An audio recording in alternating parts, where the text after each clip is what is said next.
মেঘের উপরে উঠছে এই পাহাড়টার নাম আলুটিলা। এখানে বেশ কয়েকটি ভিউ পয়েন্ট আছে যেখান থেকে আপনি খুব সুন্দর সুন্দর ছবি তুলতে পারবেন এবং কিছু সময় প্রকৃতির সাথে নিবিড়ভাবে মিশে যেতে পারবেন।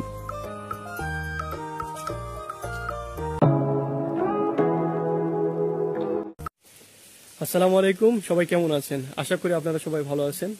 তো আমার পিছনে যে গেটটি দেখতে পাচ্ছেন এটি হচ্ছে খাগড়াছড়ি আলুটিলা পর্যটন কেন্দ্রের মেন যে গেট, অনেক মস্ত একটি বড় গেট।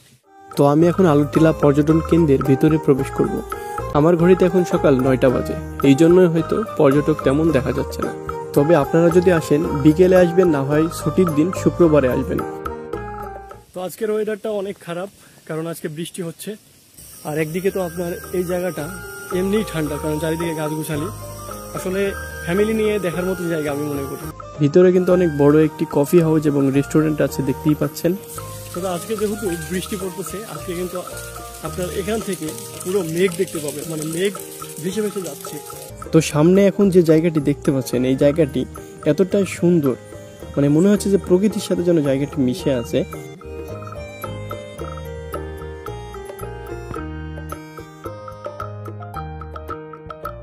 এটা আপনার মেঘের উপরে উঠছে যে পাহাড়ে উঠছে, এটা এই পাহাড়টার নাম আলুটিলা।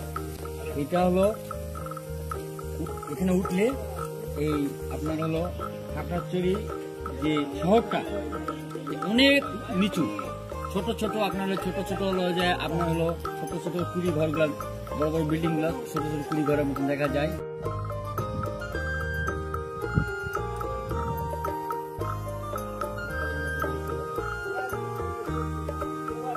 এখানে বেশ কয়েকটি ভিউ পয়েন্ট আছে যেখান থেকে আপনি খুব সুন্দর সুন্দর ছবি তুলতে পারবেন এবং কিছু সময় প্রকৃতির সাথে নিবিড়ভাবে মিশে যেতে পারবেন।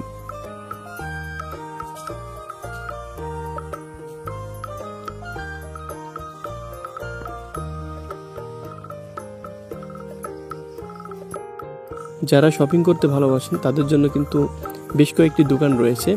এই দোকানগুলোতে আপনারা চাইলে কিন্তু কেনাকাটা করতে পারবেন। এখানে পাহাড়িদের বানানো খুবই সুন্দর সুন্দর জিনিসপত্র খুবই অল্প দামে ক্রয় করতে পারবেন। এই ব্যাগগুলোর দাম কত? আর এই ছোটগুলো?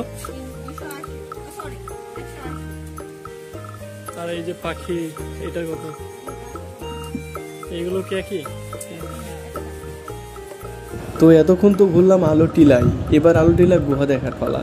তো এখানে দেখতে পাচ্ছেন যে বাহির পথ এবং এই পাশে দেখতে পাচ্ছেন যে প্রবেশ পথ।